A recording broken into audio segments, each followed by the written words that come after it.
J'ai ouvert mon cabinet il y a une dizaine d'années. Donc, par la force des choses, je me suis spécialisé en droit pénal des affaires, d'abord, et en droit pénal général. Puis après, avec le hasard des rencontres, des dossiers, des clients, je me suis spécialisé dans la défense des lanceurs d'alerte.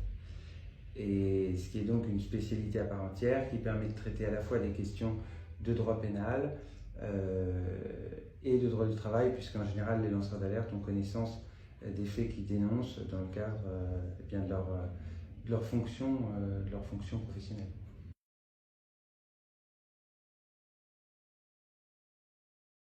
Il faut savoir s'adapter, essayer de se mettre à leur place. Moi, je sais que j'ai une empathie importante, donc j'ai jamais beaucoup de mal. Et puis après, les clients qui sont traumatisés, bon, on essaye de les rassurer, de leur expliquer qu'on est là pour les aider, que la situation aille mieux, qu'ils se fassent indemniser, qu'ils soient réparés du préjudice qu'on leur a causé.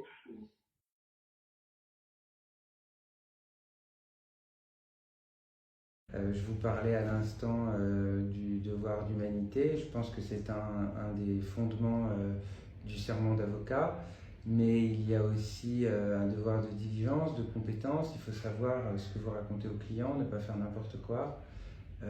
Considérer évidemment l'opportunité d'engager une action judiciaire, mais aussi ce que ça va coûter en termes d'énergie au client.